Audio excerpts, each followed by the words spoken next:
The big story right now, Russia's President Vladimir Putin has been overseeing the training of Moscow's strategic deterrence forces, troops that are responsible for responding to the threats of nuclear war.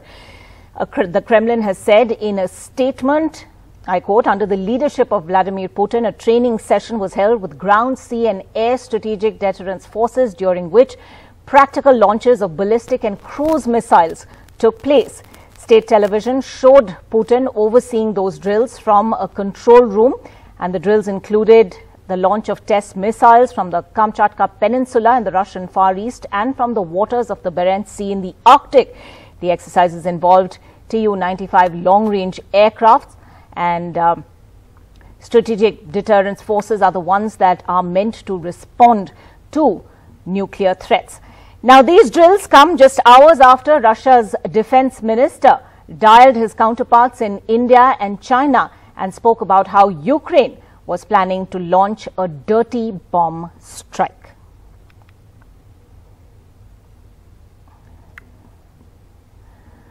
Well, Rajnath Singh responded saying there should be no use of nuclear weapons by any party. And that message, of course, coming as Russia's defense minister claimed Ukraine was preparing to use a dirty bomb. That's a conventional bomb laced with radioactive, biological or chemical materials. America has since defended Ukraine, saying it's concerned about the false allegations Russia is currently making. I just wanted to inform you that we have just asked for an AOB on the possibility of creation of dirty bomb in Ukraine by Ukrainian authorities. Ukraine has the capacity, Ukraine has all the reasons to do so, because we know that Zelensky regime wants to avoid, first of all, defeat. Secondly, wants to involve NATO for direct clash with Russia, which is very dangerous, and but which will be profitable for Zelensky regime to remain in power. We're concerned when we hear this type of patently false disinformation emanating from the Kremlin. We know the Kremlin's track record when it comes to these types of claims. That's what, of course, what is the predicate, what ultimately undergirds our concern. We reject the transparently false allegation that Ukraine is preparing to use a dirty bomb on its own territory. Maha Siddiqui joining us with the latest on that big story that we're tracking very closely indeed. Maha, the fact that Russia's defense minister first dialed his counterparts in India and China talking about how Ukraine was planning a dirty bomb attack, and now these nuclear drills, what are we to take away from all of this? Well, certainly a serious escalation, if not on the ground, at least in the rhetoric that we are seeing, Ankita. And this is extremely dangerous, and that is why countries are treading with caution now. In that case, you've also seen that there have been at least 3 advisories that have been put out by India over the last 10 days. The last one coming only yesterday, which asks Indian citizens, anyone who remains in Ukraine, to immediately leave the country. The advisory also gives out numbers and helpline numbers of embassies on the countries neighboring Ukraine as well, just in case people are not able to reach out for help in Ukraine. And all this is largely happening because of the kind of nuclear rhetoric that has gone up over the last couple of days. The West is dismissing what Russia says as a false flag operation. They are suggesting that Russia is making these claims because they want to use nuclear weapons. On the other hand, Russia is claiming that Ukraine is looking at usage of a dirty bomb. And that rhetoric, while that rhetoric continues, we are seeing on the ground these exercises now being conducted by Russia. So even if on the ground we are not seeing an immediate escalation, there is a very dangerous escalation in rhetoric, which is extremely difficult now for both sides to handle because of the manner in which irresponsible statements are being made made about the use of nuclear weapons.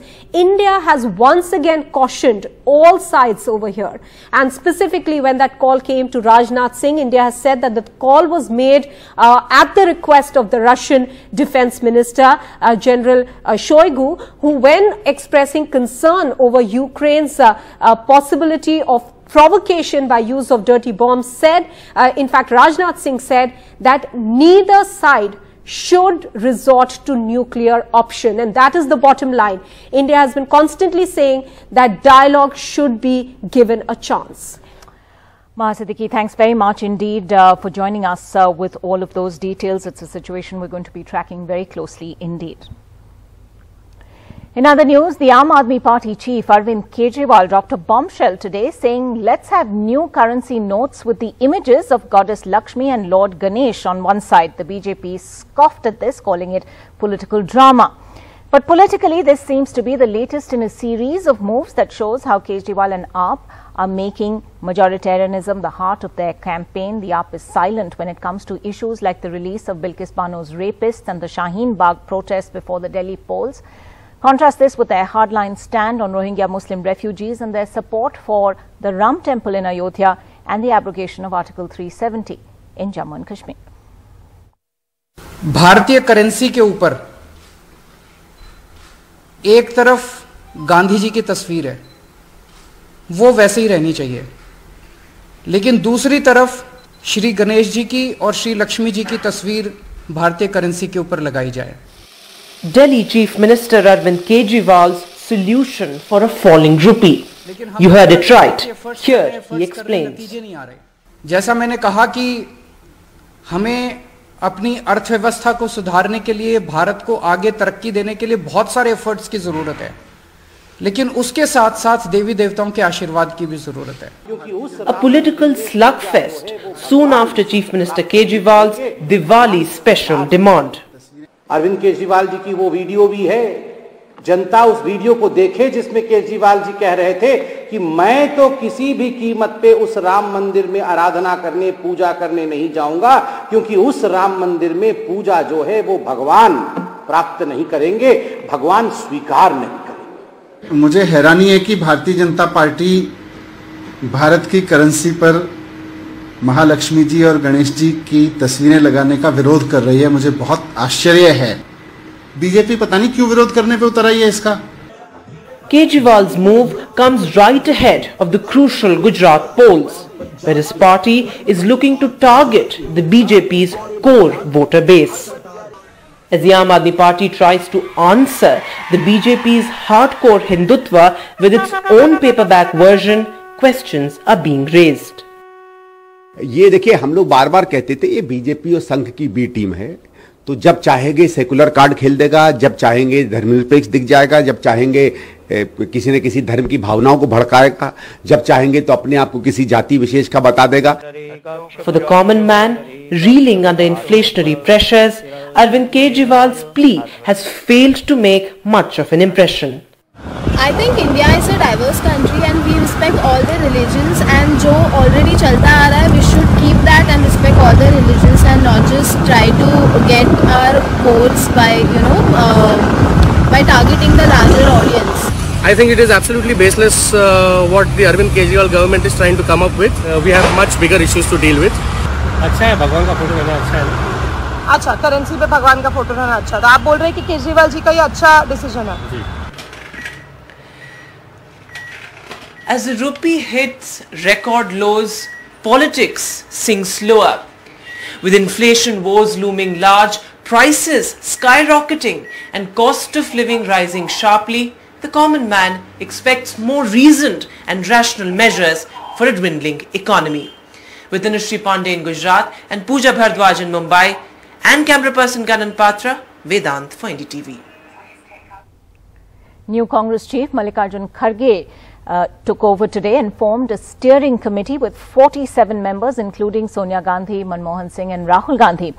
This committee will function in place of the Congress's working committee, the highest decision-making body of the party, and function till the plenary session is held. New members of the working committee will be chosen then. Speaking earlier, Sonia Gandhi said she was relieved at being able to passed the baton on to Mr. Kharge.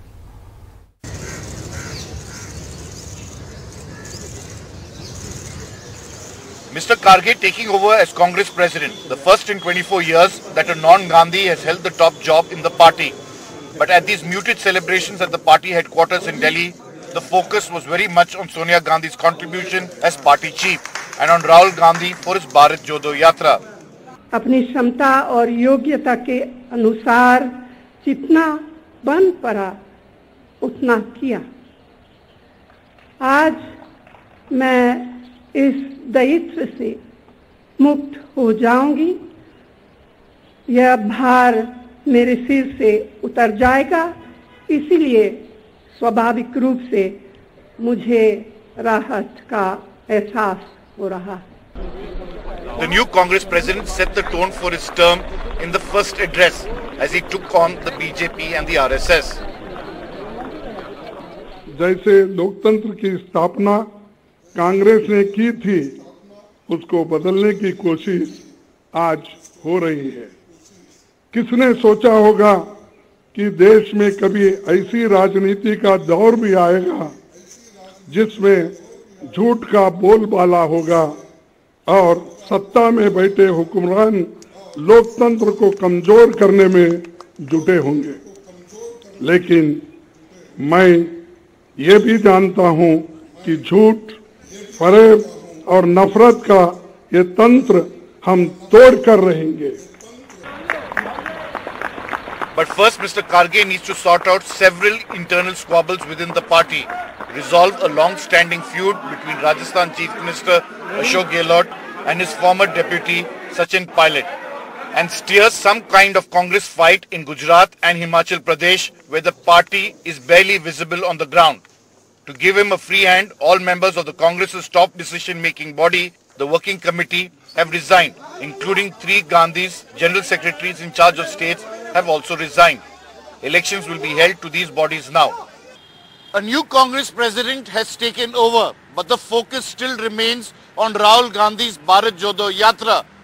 And clearly the Congress will have to make its presence felt not only in Gujarat and Himachal, but in other states that go to the polls and ensure opposition unity.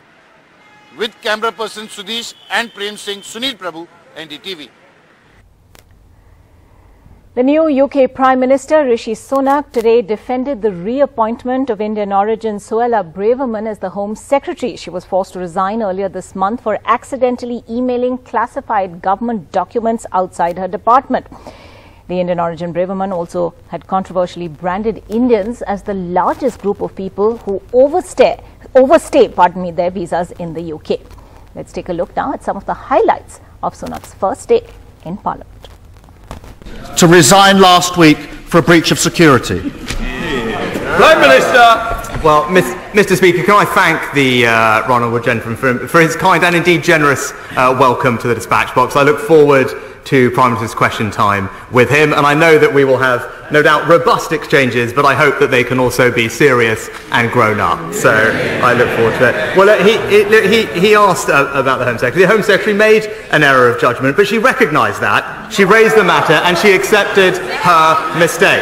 And that's why I was delighted to welcome back into a united cabinet that brings experience and stability to the heart of government. And let me tell you, Mr. Speaker, what the Home Secretary will be focused on. She'll be focused on cracking down on criminals, on defending our borders, while the party opposite remains soft on crime and in favour of unlimited immigration. The men who gang-raped Bilkis Bano and murdered her family were set free for good behaviour by the centre without serving their full term in jail. Now, Dera Sacha Sauda chief Gurmeet Ram Rahim Singh, who is also convicted of rape and murder, is out on parole and even making music videos about Diwali. That video, by the way, has close to 75 lakh views already on YouTube. He was sentenced to 20 years of prison in 2017 for rape and has already been out on parole 3 times this year alone.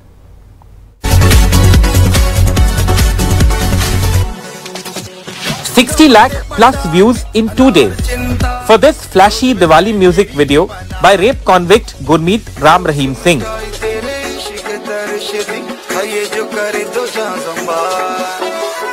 It's business as usual for the Dera Sacha Sauda chief.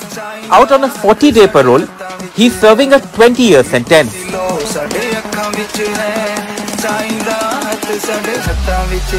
The video shows Rahim walking around, lighting diyas, and features clips of him accompanying his two mentors, to whom the lyrics pay tribute.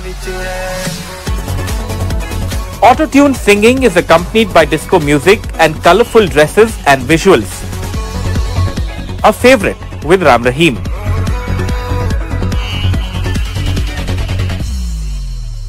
Last week, top Haryana BJP leaders, including the mayor of Karnal, had lined up for this virtual satsang event from Uttar Pradesh's Bagpat, where Rahim is staying in an ashram. The timing of Rahim's release has been criticized by the opposition, which pointed out that he is always released ahead of an election because of political patronage. Rahim's sect claims to have a massive following in Haryana and neighbouring states like Punjab and West UP. This time, Haryana is heading for Panchayat elections and by-polls for the Adampur Assembly constituency. बाबा है Rahim, rape और हत्या में दोषी हैं। जब जब चुनाव आता है पैरोल पर बाहर चले आते हैं, दिवाली में एक वीडियो निकालते हैं, क्या कहेंगे आप? मुझे कुछ नहीं कहना इसमें, मेरा रोल नहीं है, मेरा कोई रोल नहीं, मुझे इसमें कुछ नहीं कहना, मेरा रोल भी नहीं है। दोष करेगा, कोर्ट बैठा है, कोर्ट सजा करता है तो जेल में चला जाता है। हमको कोई आदेश मिलता है कि हम इसको पेश करो, जेल में डालो, जेल में डाल देते हैं। उसके बाद जेल के अपने नियम है, जेल के नियमों के आधार पर किसी को बेल चाहिए तो जाके अप्लाई करो, एडमिशन देखता है, देनी है नहीं देनी है। This is not the first time the rape convict has been released from prison this year. In February, he was released on 3 weeks furlough before the Punjab Assembly polls. In June, he was released on month-long parole before the Lok Sabha by-election in Punjab Sangrur. And in October, he got 40 days parole before the by-election in Haryana's Adampur and the Haryana Panchayat polls. Rahim is serving a 20-year jail term for raping 2 women disciples at his ashram in Sirsa, where the Dera is headquartered. Last year, he was convicted along with 4 others for hatching a conspiracy to kill Dera manager Ranjit Singh in 2002. In 2019, Rahim and 3 others were also convicted for the murder of a journalist in 2002. With Rajiv Ranjan, this is Alok Pandey, NDTV. In other news, after the recent targeted attacks on Kashmiri Pandits, at least 10 families of the community have quietly left Kashmir Valley and shifted to Jammu. They had stayed put in 2 villages in Shopian even at the height of militancy in 1990. But it seems the targeted killings have now had their effect. Locked and abandoned, these Kashmiri Pandit families have quietly left their homes after recent targeted attacks. Chaudhryganj village in Shopia is a ghost town, as the Pandit families who had never migrated after the eruption of militancy in 1990 have been forced to migrate. Ghulam Hassan Wageh, an ex-serviceman in the village, says fear has driven Pandits out of their homes. But before they left, Muslim neighbors helped them to harvest their apple produce. Support किया है, सेब ला के दिया है उनको, मतलब जो भी काम था उनके घर में, मतलब सपोर्ट साथ भी गए 2-3 आदमी। क्या बोल रहे थे आपको? डर है उनको? डर है वही बोल रहे थे। हाँ, डर तो है, डर तो डर की मतलब नहीं है, कोई भरोसा है कोई, ये जिधर किसी को पता नहीं कब क्या होगा। On October 15, terrorists shot dead Puran Krishan Bhatt outside his home in the village. Despite the deployment of security forces in the village, the target killing struck fear among Pandit families. Of 8 Pandit families, only 1 woman is now left in the village to man her home at Chaudhryganj. The Muslim neighbors who have always stood by Pandits in difficult times of militancy say they feel helpless in this situation.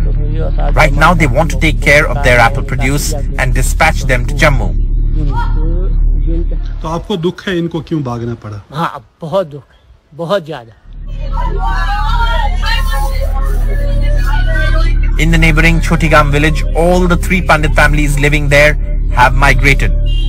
On August 16, Sunil Kumar Bhatt was killed and his brother injured in a targeted attack inside their apple orchard. The BJP says the aim behind targeted killings is to create fear. Kashmir में शोपियां से खबर है कि कुछ 10 कश्मीरी पंडित परिवारों ने वहां से पलायन किया गया है।